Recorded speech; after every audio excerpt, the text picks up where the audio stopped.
Hello friend, मैं विकास कुशवाहा आपके अपने यूट्यूब चैनल ग्रोथ कंपटीशन पर आप सबों का हार्दिक स्वागत है। तो ध्यान दीजिए, मैंने साइंस के 23 टेस्ट कंप्लीट करा दिए हैं। आज मैं आपके सामने लेकर के आया हूं एसएमटी नंबर 24, यानी कि साइंस मास्टर टेस्ट नंबर 24 है।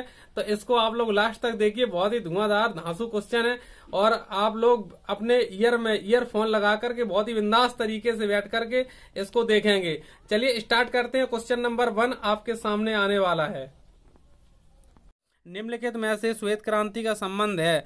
श्वेत क्रांति का संबंध किससे? श्वेत का मतलब दूध सफेद होता है, दूध के उत्पादन से है। श्वेत क्रांति का संबंध दुग्ध उत्पादन से है। थोड़ा श्वेत क्रांति के बारे में सुनना ध्यान से। श्वेत क्रांति एक हरित क्रांति का पोर्शन है। हरित क्रांति से ही श्वेत क्रांतियां लागू हुई थी। भारत में बहुत सारी क्रांतियां लागू हुई। सुनिए, हरित क्रांति हेडिंग बनाइएगा, हरित क्रांति। हरित क्रांति में लिख सकते हो योजना अवकाश की समय अवधि, जो मतलब पंचवर्षीय योजनाएं चल रही थी उसी में योजना अवकाश की समय अवधि थी 1968 से 1969। तो उसकी समय अवधि थी 1968 से 1969 का। जब ये समय चल रहा था तो इस समय हुआ क्या था, खाद्यान्न उत्पादन से संबंधित जिस कार्यक्रम को प्रारंभ किया गया था उसे ही हरित क्रांति कहा गया था। इस हरित क्रांति का कार्यक्रम, हरित क्रांति शब्द का सबसे पहले जो संबोधन करने वाले व्यक्ति थे वो विलियम गॉड थे। वो कौन थे? वो विलियम गॉड थे। सबसे पहले इन्होंने हरित क्रांति शब्द को संबोधित किया था। ये व्यक्ति दोस्तों कौन थे? ये विलियम गॉड थे, सबसे पहले हरित क्रांति शब्द को संबोधित करने वाले। और विश्व स्तर पर हरित क्रांति का अगर आपसे जन्मदाता पूछा जाए तो वो नॉर्मन ई बोरलॉग हैं। Norman E Borlaug. तो आप ध्यान रखना नॉर्मन ई बोरलॉग को आपको ध्यान रखना है विश्व स्तर पर। अगर आपसे पूछा जाए भारत में हरित क्रांति के जनक तो वो ध्यान रखना एमएस स्वामीनाथन। और श्वेत क्रांति का संबंध किससे? दूध उत्पादन से। श्वेत क्रांति का जनक वर्गीस कुरियन को माना जाता है। श्वेत क्रांति का जनक किसको माना जाता है? वर्गीस कुरियन को माना जाता है। तो ये नाम आपको बहुत ही अच्छे से पता करना है। ये 24 नंबर टेस्ट है, आप इसको लास्ट तक देखे रहिए और मेरे साथ बने रहिए। चलिए अगला क्वेश्चन देखिएगा। भारत में सर्वाधिक दूध देने वाली बकरी की नस्ल है। भारत में सबसे ज़्यादा दूध देती है वो बकरी की नस्ल कौन सी है? इसमें जिस बकरी की नस्ल का नाम है जमुनापारी। कौन सी नस्ल है दोस्तों? जमुनापारी नस्ल है। तो ध्यान रखना, देश भर में बकरी की नस्लें 21 पाई जाती हैं और गाय की नस्लें 32 पाई जाती हैं और भैंस की नस्लें 7 पाई जाती हैं। पीछे मतलब जो पशुपालन का जो टॉपिक वाइज सीरीज है उसमें आप देख लीजिएगा, उसमें सब दिया गया है। अगला क्वेश्चन देखिएगा, मुर्रा किस पालतू प्राणी की नस्ल है? मुर्रा किस पालतू प्राणी की नस्ल है? क्वेश्चन नंबर 3 का आंसर बी, यानी कि भैंस हो जाएगा। अगला क्वेश्चन इसमें क्या आएगा? अगला क्वेश्चन है इसमें दूध में कौन सा तत्व है, कौन सा तत्व कम मात्रा में पाया जाता है? दूध में कौन सा तत्व कम मात्रा में पाया जाता है? क्वेश्चन नंबर 4 का डी, कोबाल्ट हो जाएगा। कोबाल्ट कम मात्रा में पाया जाता है। सर्वाधिक पशुधन किस राज्य में पाया जाता है? सबसे ज़्यादा पशु मतलब जो पशु हैं वो कहाँ पर पाए जाते हैं? वो यूपी में पाए जाते हैं, उत्तर प्रदेश में पाए जाते हैं। इस समय यूपी के सीएम योगी आदित्यनाथ हैं। ध्यान रखिए। अगला क्वेश्चन, किसकी उपस्थिति कारण दूध का रंग सफ़ेद होता है? दूध में ऐसा क्या मिला होता है जिसकी वजह से दूध का रंग सफ़ेद होता है? वो क्वेश्चन नंबर 6 का आंसर यहाँ पर हो जाए केसीन। केसीन की वजह से दूध का रंग सफ़ेद होता है। और दूध में कैरोटीन की वजह से, कैरोटीन गाय के दूध में अधिक पाई जाती है। ठीक है, इस चीज़ को भी ध्यान रखना है आपको। ऑपरेशन फंड निम्नलिखित में किससे संबंधित है? ऑपरेशन फंड किससे संबंधित है? 7 का आंसर बी, दुग्ध आपूर्ति से संबंधित है। दुग्ध आपूर्ति से संबंधित। अगला क्वेश्चन, दुधारू अधिक दूध देने वाले पशुओं की निम्नलिखित बीमारियों में से कौन सी बीमारी संक्रमणीय बीमारी है? क्वेश्चन नंबर 8 का आंसर डी हो जाएगा। ये सभी बीमारी हैं, फूट तथा माउथ रोग है, एंथ्रेक्स है, ब्लैक क्वार्टर है, ये सभी हो जाएगा, यानी कि 8 का आंसर डी सही हो जाएगा। क्वेश्चन नंबर 9, अगर आपने पशुपालन वाला वीडियो देखा है टॉपिक वाइज तो ये आप क्वेश्चन बहुत ही सिंपल लगेंगे, उसमें बहुत अच्छे से बताया मैंने सब कुछ। भारत में श्वेत क्रांति का जनक किसको माना जाता है? वर्गीस कुरियन को माना जाता है। भारत में वर्गीस कुरियन को माना जाता है। ये क्या है? नॉर्मन ई बोरलॉग को विश्व स्तर पर हरित क्रांति का जनक माना जाता है। एमएस स्वामीनाथन को भारत में हरित क्रांति का जनक माना जाता है। ये अमृता पटेला तो ऐसे ही लिख दिया गया डराने के लिए। ठीक है, तो ये हुई ना बात। किसके दूध में वसा की मात्रा सर्वाधिक होती है? किसके दूध में वसा की मात्रा सर्वाधिक होती है? वो रेंडियर के दूध में होती है। रेंडियर के दूध में वसा की मात्रा सर्वाधिक होती है। गरीबों की गाय को किस नाम से जाना जाता है? उसमें मैंने पढ़ाया हुआ है टॉपिक में, ये बकरी को जाना जाता है। गरीबों की गाय किसको कहते हैं?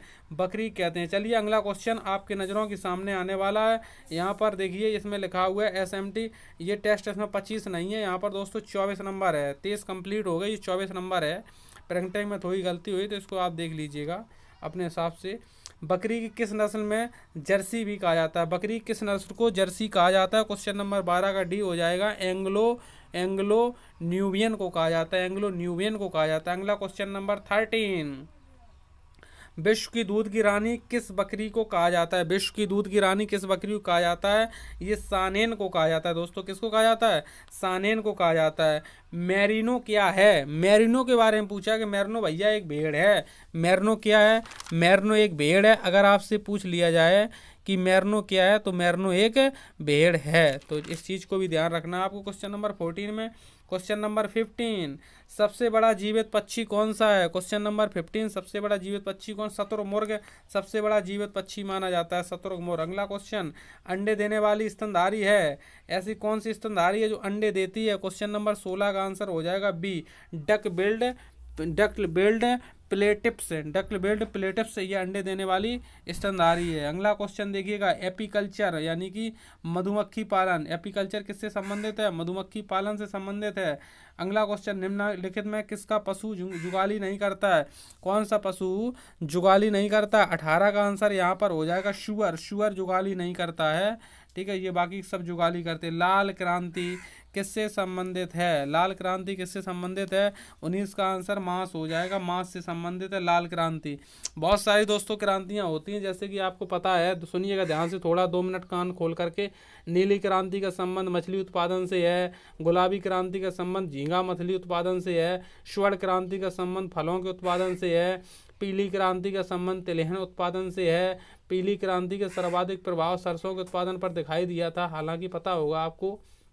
रजत क्रांति का संबंध अंडे के उत्पादन से है, काली क्रांति का संबंध अल्कोहल युक्त पेट्रोलियम उत्पादन से है, भूरी क्रांति का संबंध खाद्य प्रसंस्करण से है। अब बात आई खाद्य प्रसंस्करण किसे कहते हैं, तो खाद्य प्रसंस्करण के बारे में लिख लीजिएगा, अर्थव्यवस्था में रासायनिक अपक्रिया के माध्यम से कच्चे पदार्थों को लंबी समयावधि से सुरक्षित रखने की क्रिया को ही खाद्य प्रसंस्करण कहते हैं। ग्रीन क्रांति का संबंध उर्वरक उत्पादन से है, गोल क्रांति का संबंध आलू के उत्पादन से है, मूक क्रांति का संबंध मोटे अनाज के उत्पादन से है, अमृत क्रांति का संबंध उत्तर भारत एवं दक्षिण भारत की नदियों को आपस में जोड़ने से परियोजनाओं से है, NH क्रांति का संबंध स्वर्णिम चतुर्भुज सड़क योजना से है, ग्रीन गोल्ड क्रांति का संबंध चाय के उत्पादन से है, तीसरी क्रांति का संबंध कपास के उत्पादन से है, लाल क्रांति का संबंध टमाटर और मांस के उत्पादन से है, दोनों से है, पराभनी क्रांति का उत्पन्न भिंडी के उत्पादन से है, पराभनी क्रांति का उत्पन्न परागनी क्रांति का उत्पादन किससे संबंधित है? भिंडी के उत्पादन संबंधित। नारंगी क्रांति का संबंध मसाला के उत्पादन से है। ई क्रांति का संबंध अर्थव्यवस्था में अधिक से अधिक सूचना तकनीक का अधिक से अधिक प्रयोग से है। पी क्रांति का संबंध प्रोटीन युक्त खाद्य पदार्थों से है। भैया बहुत सारी क्रांतियां हैं, तो अगर इनको आप लिखना चाहें धीरे धीरे वीडियो को रोक करके लिख भी सकते हैं, क्योंकि मुझे वीडियो को बनाने में ज़्यादा वक्त ना लगे, इस वजह से मैं मतलब सर्टेन समय का ही रखता हूँ। अगला क्वेश्चन, पशुओं में होने वाला अफरा रोग का कारण क्या है? पशुओं में होने वाला अफरा रोग का कारण क्या है? प्रदूषित आहार की वजह से पशुओं में दोस्तों अफरा रोग होता है, प्रदूषित जो आहार होता है। अगला क्वेश्चन, मुर्गी के अंडे में कार्बोहाइड्रेट की मात्रा होती है, मुर्गी के अंडे में कितनी ग्राम कार्बोहाइड्रेट की मात्रा होती है? 0.0 ग्राम, यानी कि बिल्कुल भी कार्बोहाइड्रेट की मात्रा नहीं होती है, तो आप भूल से गलत मत टिक लगा देना। अगला क्वेश्चन देखिए आपके सामने है, मवेशियों में बांझपन का कारण निम्नलिखित में किस रोगों से है? मतलब मवेशियों में बांझपन का कारण किसके वजह से होता है? वो बैंग रोग की वजह से होता है, बैंग रोग की वजह से होता है। अगला क्वेश्चन देखिएगा, एक छत्ता में रानी मधुमक्खी की संख्या कितनी होती है? एक छत्ता में रानी मधुमक्खी की संख्या कितनी होती है? एक छत्ता में ओनली एक मधुमक्खी होती है, रानी मधुमक्खी। ध्यान दे लेना इस क्वेश्चन को। पशुपालन में सबसे अधिक बच्चे देने वाली नस्ल कौन सी है? तो 24 नंबर का आंसर हो जाएगा बी, सुअर। सुअर सबसे अधिक बच्चे देती है, एक बार में 4 से 6 बच्चे देता है सुअर। इस चीज़ को भी आप ध्यान रखना पीछे वाले टॉपिक में, यानी कि जो पशुपालन से संबंधित टॉपिक वाइज सीरीज में है उसमें पढ़ाया है मैंने। संसार में सबसे अधिक अंडे देने वाली मुर्गी की नस्ल कौन सी है? संसार में सबसे अधिक मुर्गी कौन सी मतलब नस्ल की देती है? तो ये मतलब कौन सी देती है? स्वेग लैग हॉर्न, ये लिखा हुआ स्वेग लैग हॉर्न, इसको ध्यान रखिएगा, स्वेग लैग हॉर्न। अगला क्वेश्चन नंबर 26, भारत में भेड़ की सबसे उत्तम नस्ल कौन सी है? भारत में सबसे भेड़ की उत्तम नस्ल कौन सी है? तो यहाँ पर क्वेश्चन नंबर 26 का जो आंसर है वो हो जाएगा नेल्लोर। नेल्लोर, नापे ई की मात्रा आधा ला, फिर लापो की मात्रा रा। ये थोड़ा हल्का दिखाई दे रहा है इसलिए मैंने बता दिया आपको नेल्लोर कैसे लिखा जाता है। शहरी बकरी, सिटी गोट के नाम से कौन सी बकरी जानी जाती है? बर्बरी बकरी को शहरी बकरी के नाम से जाना जाता है। 27 का बी हो गया आंसर। बर्बरी बकरी को शहरी बकरी के नाम से जाना जाता है। अगला क्वेश्चन, भारत में सबसे अधिक बकरियां कहाँ पाई जाती है? भारत में सबसे अधिक बकरियां कहाँ पाई जाती हैं? 28 का आंसर हो जाएगा यूपी में, उत्तर प्रदेश, योगी आदित्यनाथ के क्षेत्र में पाई जाती है। अगला क्वेश्चन क्या है? पश्मीना बकरी निम्नलिखित में से किस नस्ल से प्राप्त होती है? तो 29 का आंसर यहाँ पर सी हो जाएगा, चंगथंगी। चंगथंगी से पश्मीना बकरी प्राप्त होती है। तो 29 का आंसर दोस्तों सी हो गया। क्वेश्चन नंबर 30 है, विश्व में सर्वाधिक भेड़ किस देश में पाई जाती हैं? क्वेश्चन नंबर जो 30 है, तो 30 का ए हो गया, ऑस्ट्रेलिया में। सबसे ज़्यादा भेड़ें ऑस्ट्रेलिया में पाई जाती है विश्व में, ये चीज़ ध्यान रखना है। मवेशी और भैंसों के ऊपर और निचले जबड़ों की स्थायी कृदंत की संख्या कितनी होती है? तो 31 का यहाँ पर आंसर हो जाएगा बी। 31 का आंसर क्या हो जाएगा? बी हो जाएगा, 8 होते हैं। कितने होते हैं?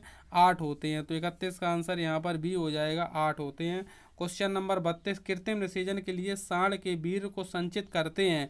जब कृत्रिम निषेचन करते हैं तो सांड के वीर्य को किसमें संचित करते हैं? 32 का आंसर यहाँ पर हो जाएगा द्रव नाइट्रोजन में। किसमें? द्रव नाइट्रोजन में संचित करते हैं। मोस्ट इंपॉर्टेंट क्वेश्चन है my point of view. Bharat में गाय की लगभग कितनी नस्लें पाई जाती हैं? भारत में गाय की लगभग कितनी नस्लें पाई जाती हैं? तो उसमें 32 नस्लें पाई जाती हैं गाय की, और 7 नस्लें भैंस की पाई जाती हैं। और आप कमेंट में बताइए 21 नस्लें किसकी पाई जाती हैं? मैंने पढ़ाया है, कमेंट में आप बताइएगा इसको।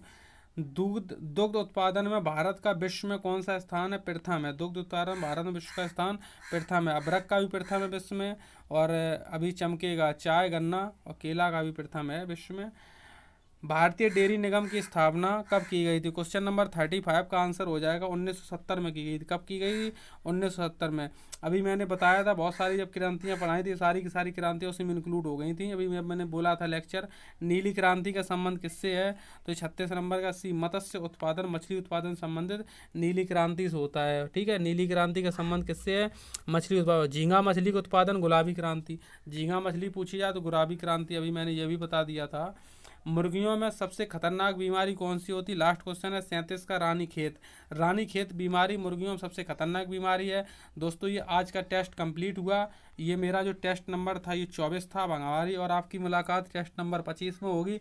तब तक आप लोग अपना अच्छे से रहिए, इसको पढ़ते रहिए, अपना ख्याल रखिए। सभी लोगों